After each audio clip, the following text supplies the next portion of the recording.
book lovers? It is G Swizz here, and I'm here today with my October TBR.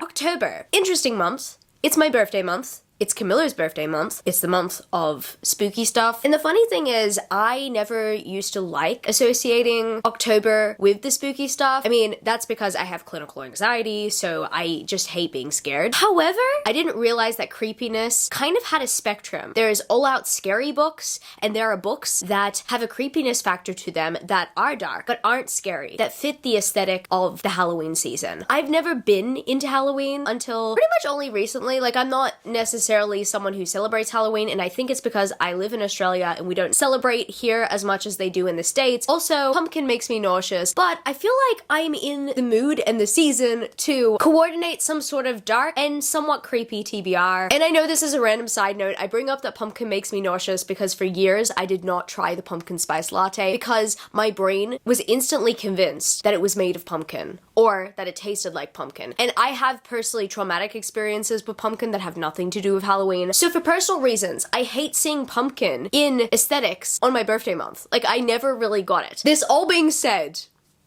a few days ago, I had my first pumpkin spice latte, and I honestly cannot believe what I was missing. And I feel like that put me in the mood to make a creepy and dark TBR. I guess without further ado, I'm gonna get straight into this TBR. No, there aren't necessarily going to be, like, contemporary reads allocated. I probably will read some contemporary-esque fiction throughout the month, but I really do want to prioritize my paranormal and dark fantasy reads this month. So I'm gonna start off with the one book that I currently do not have on my physical TBR, and this is a book that is meant to come out at the end of September, and I'm only putting it on my October TBR because as I'm filming this video, I've not completed my reread or really even started my reread of the other two books. But this is a series conclusion, and that, my friends, is Kingdom of the Feared by Kerri Maniscalco. I am so excited for this finale. I was just about to start my reread of the Kingdom of the Wicked series the other day, and another series just caught my attention, and I just really wanted to get those ones out of the way because as much as I do love rereads, I just wanted to catch up to something else. This being said, I know that if I kept going, I wouldn't stop because I do enjoy the series and I do find it quite addicting. Honestly, DNFing Kingdom of the Wicked for a brief period of time was really hard, and I'm constantly thinking about rereading it. However, after I finish my current read, I'm gonna go straight into my reread of the Kingdom of the Wicked series. So I'm gonna be rereading Kingdom of the Wicked and Kingdom of the Curse, but I did want to add Kingdom of the Feared here, even though it does come out in September. I'm adding it to my October TBR in case I don't get to it on time. And I will probably listen to this one on audiobook because the two copies I pre-ordered were from both the Fae Crate and the Bookish Box. And if you know what's up with their delays, you already know that I'm not going to receive my physical copy on time. I'm very much looking forward to receiving those copies though. I have been raving about the series on my channel from time to time within this last year, and I hope that after the sequel/finale comes out, I will keep doing that. The next book I decided to put on my TBR is a lot more lighthearted than everything else I've put on my TBR because technically it's meant to read like a contemporary romance novel. However, it's paranormal-esque because I believe it follows a romance between a witch and a werewolf. And by the sounds of it, that definitely seems like a Halloween-esque read. And that, my friends, is Not the Witch You Wed by April Asher. I've heard good things about this one. However, I pretty much purchased this book because it reminded me of the Ex-Hex at the time, and I have since read the Fix-It Witches series, and I absolutely adore that series. So I thought to myself, you know what? Not the Witch You Wed just might be my next favorite thing. I really don't know. We'll see. This cover pretty much intrigued me. I saw some people's Goodreads reviews and they said that it was a light and fun read. I think a lot of people wanted it to be deeper in terms of the magic side of things. However, this might be a good palette cleanser if I do end up getting creeped out by the rest of the books that I'm going to mention, because some of the rest of the books I'm going to mention will have creepy themes as well as some dark fantasy themes. So I'm putting this on this TBR because I think that it's appropriate for the month. I'm looking forward to reading it and letting you guys know how I go with it. So I thought to myself, if I'm going to put this book on any TBR, it has got to be my October TBR. Because I personally feel like I've lost all motivation to read this book, even though it came out this year. I just feel like because it was delayed in being sent to me, I just have no more motivation to read it. However, I do want to give Gallant a chance. This book is by Victoria Schwab, who also wrote some of my favorite books like A Darker Shade of Magic, and Vicious, and The Invisible Life of Addie LaRue. This is one of her books in the the young adult category, and personally, ever since reading the Monsters of Verity duology, I've not had the motivation to read anything else by Victoria Schwab in the young adult category. However, this book was provided to me by the Bookish Box in my monthly box, and also the cover illustration was done by Monolive. I just know that I'm only really going to be motivated to read this book during this time, because at this point it has been put off for months. I just want to stop putting it off. I want to get it out of the way to see if I will actually enjoy it. I have low expectations going into this. However, I reckon that it's going to be a quick read. Hopefully it's going to be a fun read, a captivating read. I don't know, that's what I'm looking for, because I feel like I connect to Victoria Schwab's older characters, but I just hope that I will enjoy this one just as much as some of her other books. I personally don't think anything can top Addie LaRue, in my personal opinion. Addie LaRue, I think, will always be one of my favorite books, so I'm not going into this with the expectation that it will knock Addie LaRue off the top spot. So I'm curious about this one.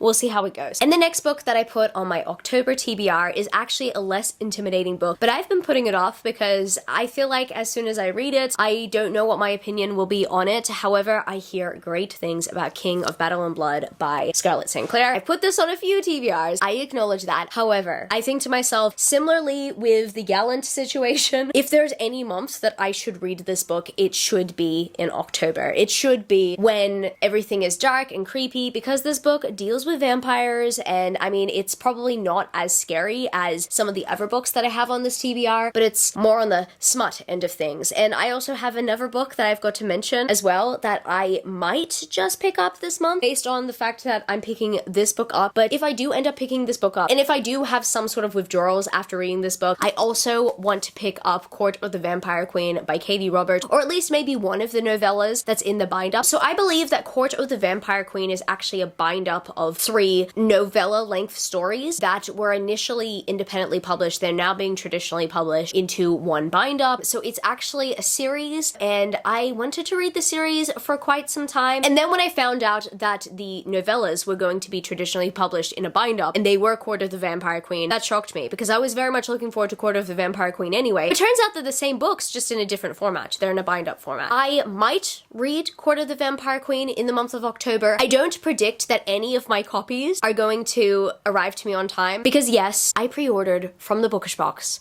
again, so I don't foresee that coming before Halloween. You know, I live in Australia, so it's unrealistic. And my Fabled copy, it might come by the end of October, but I'm happy to say that I also have the audiobook for this one, so I might listen to it on audiobook. I will just probably not do that in public. I did that once with a Katie Robert book, and that was a huge mistake. And moving on to a book series that is potentially not as steamy, I really don't know, it's classified as young adult. I finally might potentially start the Stalking Jack the Ripper series by Carrie Maniscalco. Yes, this is the Bookish Box special edition with the multiple errors. I will be getting sent a new set out soon, but I hope that the errors aren't too bad in here. And here's a fun fact. I've actually been displaying these on the fan art side, even though the spines are not consistent. However, I've also been displaying them on my shelf pages out. I don't know whether they're working on the rose gold foiling or not in the second set, but yeah, once they send the second set through, I'm just going to display them in 2 different ways. That's a side rant. Some of you guys might have heard of the printing errors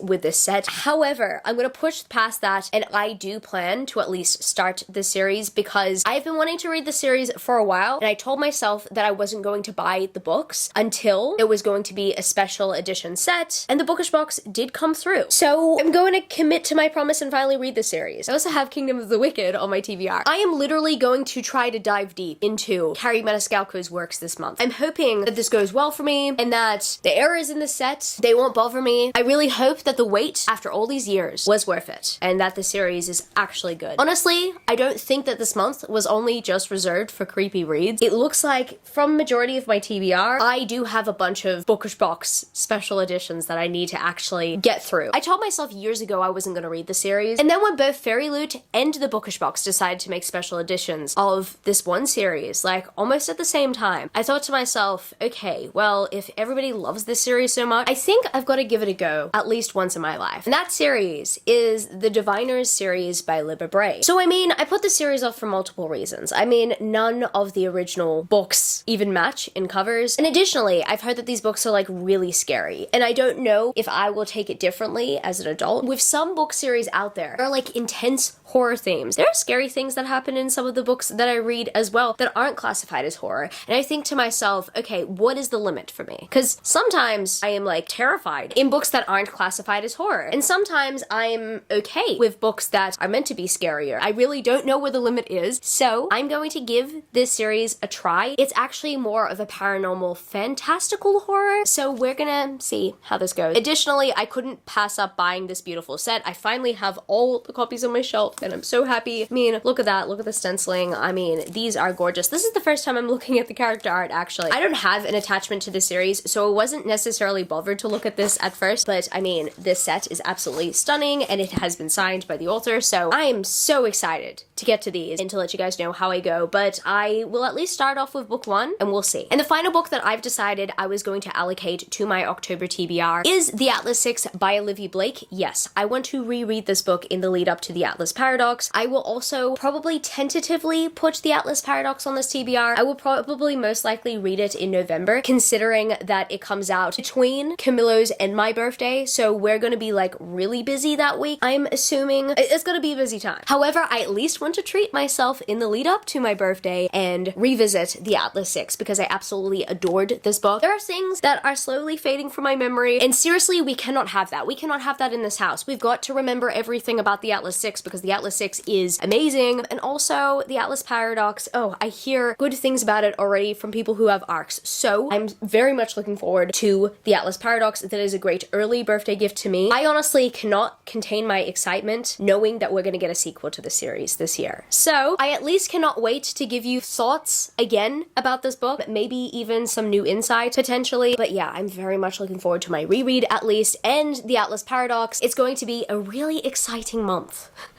Even though I'm turning 27. Now, in this moment, all I can think of is that persuasion meme. So I guess that's gonna be it for this video today, book lovers. If you happen to stay till the end of the video, leave me the ghost emoji because I reckon that it is very much fitting for the occasion. And if you happen to enjoy this video, don't forget to give it a thumbs up and subscribe to my channel if you haven't yet already. Join the amazing community of book lovers. And also, I have social medias. Matt G Swizzle Books on Twitter and Instagram, and I'm also at Goodreads. That's www.goodreads.com/gswizzle. And finally, I'm at TikTok. Matt G Swizzle on TikTok if you want to follow me there for some bookish content. I love you, book lovers, and I will see you later. Peace. Started out with half and I flipped it into double.